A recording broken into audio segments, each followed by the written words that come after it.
So, are you ready for chapter 13 of Hardy Boys, The Sinister Signpost? It's entitled No Trespassing. If you remember, chapter 12 ended with Chief of Police at Bayport, Chief Colleague, put on an all-points bulletin to try to find Mr. Fowler, who apparently was involved with the horse snapping of Top Notch. So, right at the end of the chapter, Frank was looking at some pictures mounted on the wall of the study in Mr. Alden's office, and he said, suddenly his eyes widened in amazement. "I don't believe it," he shouted. Well, we don't know what he's talking about, so we're going to find out. Chapter 13, No Trespassing. What is it, Joe asked, surprised at Frank's outburst.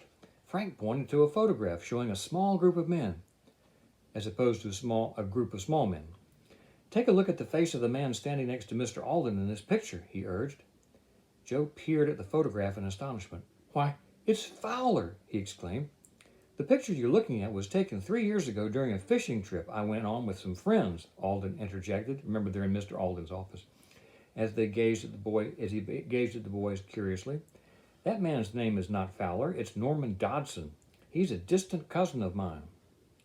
"I'm sure we're not mistaken," Frank insisted. "He's the suspect we're after." "The idea is utterly ridiculous," the executive countered. "Why would Norman get mixed up with a gang of crooks? Think back," Mr. Hardy interrupted. "Did you and Dodson ever have a falling out in the past?" There was a momentary pause. "As a matter of fact, we did," Alden said finally, "about a year ago." "What happened?" Frank asked. "Norman was once a junior partner in my firm," the executive explained. "However, he became more interested in the raising of horse races than in automobiles. One day he asked to be bought out so he could purchase a stable. Unfortunately, his venture failed and Norman lost all his money." "Ah, the pieces are beginning to fit together," Joe observed. "Then, about a year ago," Alden continued, "he came to my office and demanded more money. He said that I hadn't paid him enough for his share in the firm. I refused and we had a bitter argument. I haven't seen him since." "No doubt about it," Frank declared. "Dodson must have masterminded the theft of Top Notch, and his motive is clear. He's out to get more money from you one way or the other." "I still find it hard to believe," Alden sighed. You don't remember that Fowler was, or the man that's called Fowler, was in Aunt Gertrude's stable up in Maryland. The Hardys returned to Bayport. Aunt Gertrude went into a frenzy when she heard about Top Notch and their suspect. "My stable is not only a haven for retired racehorses," she cried, "but for stolen ones as well." Remember, she wants to sell the whole thing. She inherited it. "Let's call Mr. Steve Benson, attorney for the estate," Frank suggested to his father. "He should be able to give us more information on Dodson." Frank dialed the number. It took only seconds to reach the lawyer in Maryland. Benson was shocked to hear about the missing stable manager. He stated that Fowler had worked several months for the previous owner before their aunt inherited the business. "But I only knew him by the name Fowler," Benson added. "He was the most competent of all the workers there. When I was placed in charge of the estate, I made him temporary manager." "Is there anything else you can tell us about him?" Frank asked. "Only that he was interested in buying the stable when he learned it was for sale," the lawyer said. "However, he was unable to raise the cash. Later, he asked if I would help him sell a piece of land that he owned." "A piece of land?" Frank blurted. "Where?" "In northern Vermont," Benson replied. "He showed me the exact spot on a road map. It consists of about 20 acres and a cabin, but I wasn't really interested in handling the matter." Frank quickly obtained a map of Vermont. Ask your parents what that is. A map, not Vermont. He then asked the attorney to describe where Fowler's land was located. Benson stated that it was just west of Highway 15, 12 miles north of the town of Haversville. After Frank had hung up, he said, "I'll bet Fowler, or Dodson, whatever, has gone to his cabin." "It would be a perfect place to hide out with Top Notch," Joe agreed. "But wouldn't he be taking a big chance? After all, he told Mr. Benson where his land was located." "Dodson might be hoping the attorney forgot about it or wouldn't think it important enough to mention," Mr. Hardy said. "How about requesting the police up there to check the area?" Frank spoke up. "It's been more than 14 hours since we last saw Dodson. He could easily be in Vermont by now." Now, we don't really know where the Hardy boys live, but we think it's somewhere on the East Coast, somewhere on the coast somewhere. maybe in New Jersey. Mr. Hardy telephoned Chief Collig again. 2 hours passed before the Bayport officer called back. A couple of officers searched the cabin and some of the surrounding land, he informed the detective. Afraid you're out of luck. They found nothing. Thanks, Chief, Mr. Hardy replied. By the way, our suspect would have to transport Topnotch in a horse van. Would you send out an alarm to have all such vehicles spotted within a 600 or 700 mile radius stopped and inspected? Although I'm sure it's too late for that now. That's kind of a big ask. I'll do it anyway, the chief assured him. Guess we run into another blank wall, Joe muttered. Not necessarily, Frank commented. He snapped his fingers. Let's go to Vermont and take a look ourselves. Dodson's pretty clever. He certainly wouldn't keep Topnotch there at the cabin. It's possible he's hiding somewhere nearby. I'm with you, his brother said. Go to it, Mr. Hardy told them. I'll have to stay behind and sit it out with Mr. Alden. Remember, noon tomorrow is the deadline for him to pay the ransom. The boys alerted Jack Wayne for another flight the next morning. Remember, Jack Wayne is the pilot. After an early breakfast, they drove to the airport and boarded the plane. Flight time should be approximately 2.5 hours, the pilot announced. The nearest field is about 20 miles from where you want to go. Jack's estimated time to their destination proved to be correct. After landing, the Hardys arranged to rent a car.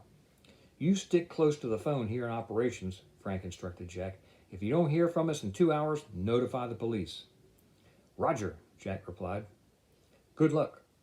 Soon, Frank and Joe were driving north on Highway 15.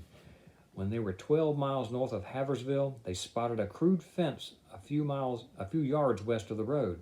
On it was a large sign which read, Private property, no trespassing.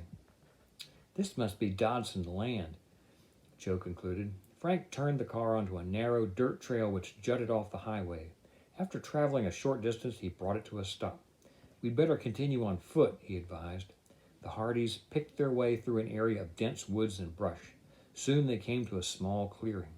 There's the cabin, Joe declared, pointing to a dilapidated log structure directly ahead. Let's watch it from here for a while, Frank said. There might be someone inside. Half an hour went by. There was no sign of life, and the only sound was that of the wind rustling through the trees. I think it's safe to go in, Joe remarked impatiently. Okay, let's go. They skirted the clearing and approached the cabin from the rear. When they reached it, Frank cautiously peered through a window. The place is empty except for a couple of pieces of furniture, he told his brother. The boys walked around to the front of the cabin and climbed 2 steps to the porch. Careful, Frank warned. These planks are pretty creaky. Step lightly. The door of the cabin did not have a lock. The boys pushed it open and went inside. A wooden table stood in the middle of the floor with worn-out chairs set at each end. Suspended from the ceiling above the table was an old kerosene lamp. Joe walked over to a cupboard mounted against the wall. He pulled open the door. Look at this, he exclaimed. A supply of canned food. Frank inspected his brother's discovery. These cans look as if they hadn't been here long. No dust on them. Suddenly, the boys heard the voices of men in the distance. Somebody's coming, Joe said excitedly. Sounds as if they're approaching from the woods behind the cabin. Let's get out of here, Frank said. The boys dashed through the door and across the clearing to the edge of the woods. They took cover in a clump of thick brush. A moment later, 3 men appeared from around the corner of the cabin. That tall guy is the one I trailed from the restaurant in Clayton, Joe whispered. And we met the short one at the Southern Pine stable when we went to see Dodson, Frank hissed. Neither of the Hardys recognized the third man, who remarked, Dodson would nail us to a wall if he knew we came to the cabin. I'm hungry, another said. I can't wait till dark to get some of that canned food. The 3 men hurried into the log structure and slammed the door behind them.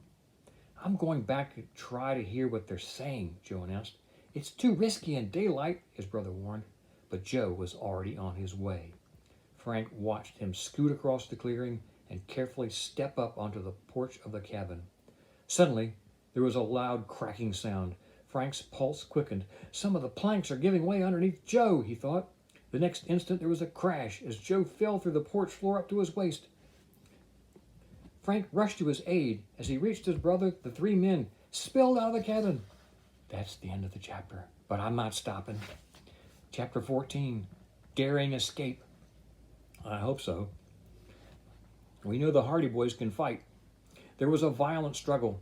Frank lashed out at one of the men and sent him hurtling back into the cabin.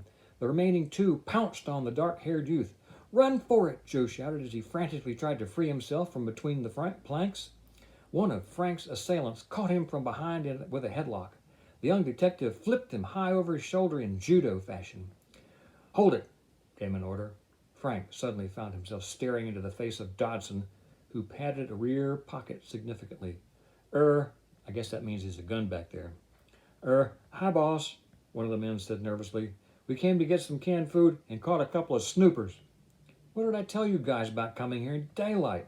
Dodson yelled. He glared at the Hardys. "How did you know where to find me?" "Trade secret," Joe snapped as he finally worked himself free of the planks and rejoined his brother. "These kids probably told somebody they were coming here," Dodson told his cohorts. "We'd better move the horse van to another hiding place." "But what about the ransom money?" said one of the men. "Kurt will be coming here after he picks it up." Dodson looked at his watch. "It's early yet. He'll still be in his room at the hotel in Clayton." He turned to the short, wiry man the boys had met at the Southern Pines stable. "Beaver, get to a telephone and call Kurt. Tell him to go ahead as planned, then to drive to the bus terminal in Haversville. We'll meet him there tonight." "Okay, boss," Beaver replied as he hurried off. The boys were ordered to walk ahead of their captors. "Where are you taking us?" Frank demanded. "You two went to a lot of trouble to find Top-Notch," Dodson snarled. "I'm going to give you a chance to see him." The Hardys were marched along what appeared to be a very narrow trail through the woods. Actually, they saw it was a wide dirt road, cleverly covered with brush. Soon the boys were ordered to halt. A huge mound of dried brush loomed in front of them. One of their captors pulled it aside. "Why, it's a camouflage net," Joe whispered to his brother. "And it's covering a horse van," Frank answered in a low voice. "Shut up," Dodson demanded. "Get inside." The boys walked up a ramp which formed the rear door of the van when closed. To the right, in the back of the van, was a small bedroom for the trainer. Ahead, another door with bars at the top opened into a stall. Inside was Top-Notch, who began to whinny at the disturbance. Frank and Joe were roughly pushed into the van. A quick glimpse at the racehorse revealed that his distinguishing white marks above the front hoofs had been dyed chestnut to match his coat. "This animal," Dodson remarked with a laugh, "has been living like a king. After all, he means $50,000 to me." "You won't get away with this," Joe vowed. "Who's going to stop me?" Dodson retorted. He then barked an order to his pals. "Tie these wise guys up." His henchmen shoved the boys inside the small room and uncoiled lengths of rope. "No use resisting," Frank told Joe. He winked. "Just relax," Joe nodded in response. They know how to do this. As they were being tied up, the boys took deep breaths and flexed their muscles hard and made their arms get big. The men wound the ropes tightly around the boys' bodies. Then they left with Dodson. The rear door was slammed shut. Instantly, the Hardys exhaled and relaxed their muscles. The ropes went slack, and the boys had little difficulty freeing themselves. "Thanks for reminding me to relax," Joe said with a grin. "I had almost forgotten that old trick Dad taught us. So if you're getting tied up, bulk yourself up, and they tie you up, and then relax, and the ropes get loose." "We're lucky Dodson's men don't know much about tying up prisoners," Frank remarked. A scraping sound outside told the boys that their captors were removing the camouflage net covering the van. "They're getting ready to move," Frank said. "We must get out of here fast. Let's make a break for it. It's our only chance." The boys dashed from the small room, but were dismayed to find the door of the van was locked. "There's no other exit," Joe said frantically. "I have an idea," Frank whispered. "We'll ride Top-Notch out of here." "What? Through a locked door?" "We'll force Dodson and his men to open it." "How?" "By raising such a racket that they'll let down the door to investigate." The boys opened the door to the stall, patted the horse, who seemed to recognize them, then bridled him. Quickly, they led Top-Notch to within a few feet of the rear door. "Hey!" came the voice of one of their captors. "Do you hear Top-Notch moving around?" "Probably just restless," Dodson replied. "He'll calm down."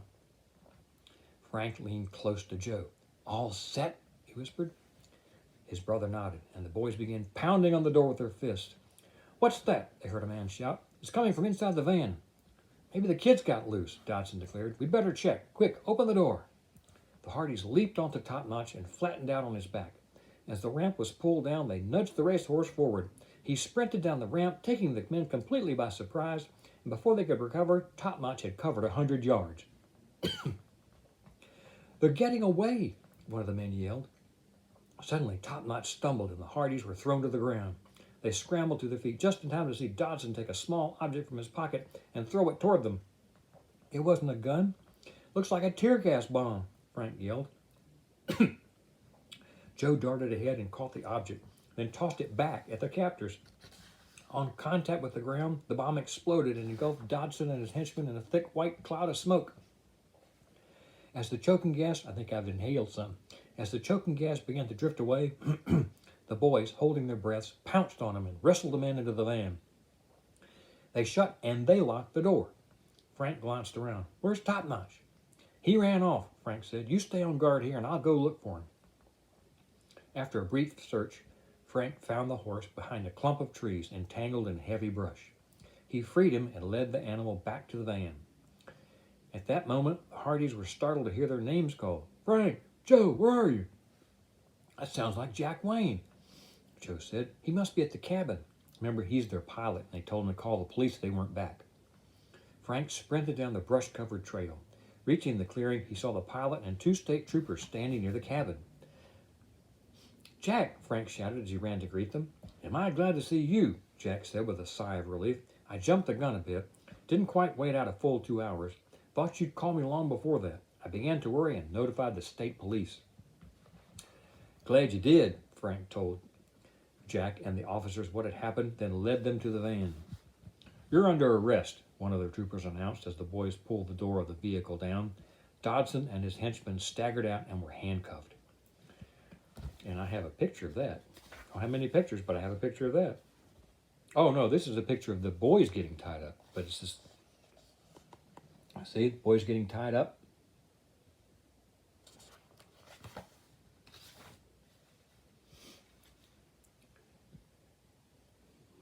"There was a 4th man with them," Joe put in. "He went to make a call." "Where's the nearest telephone?" Frank asked the officers. "Don't forget, this book was written before people had iPhones."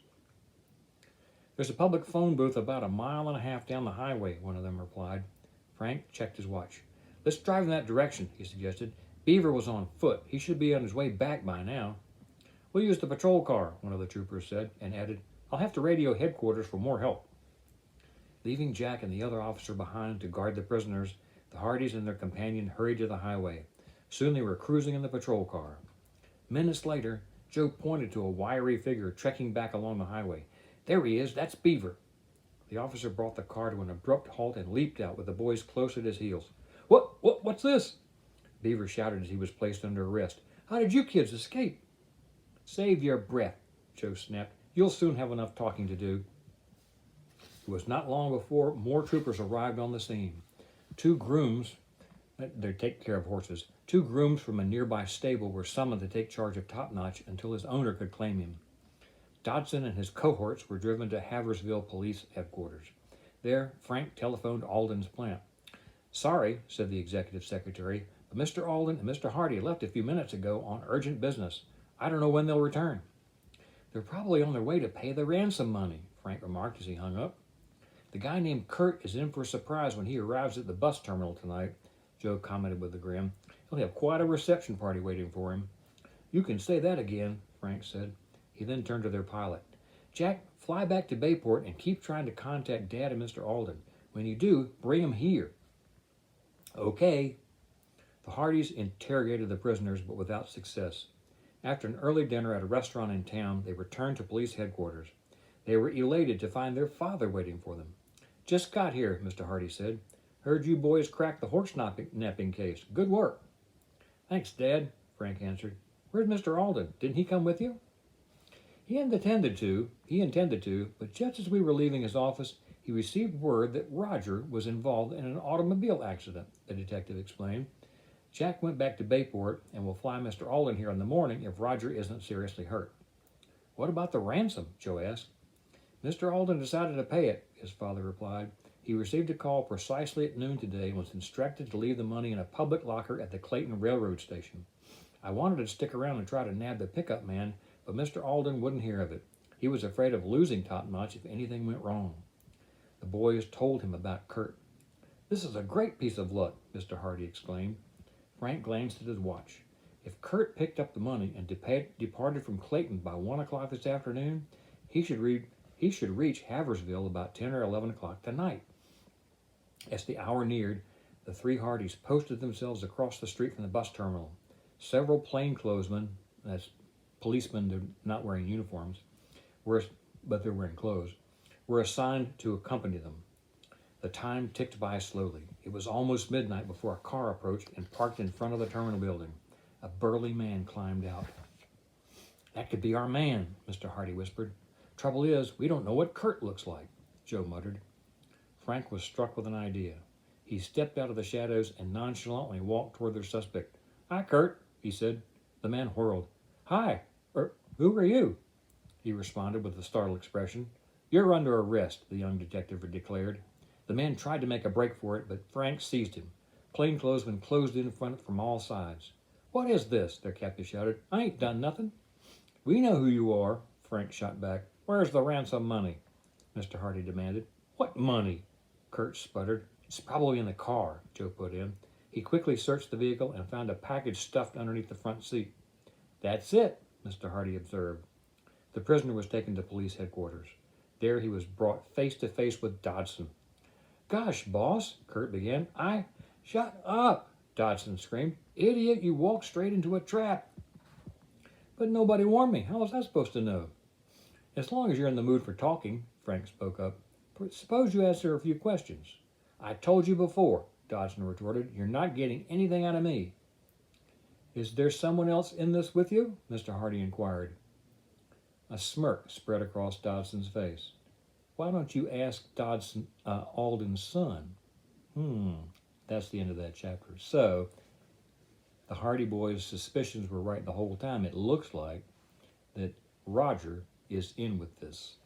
We'll find out more when we read chapter 15, which is called Plea for Help, and see how things unfold.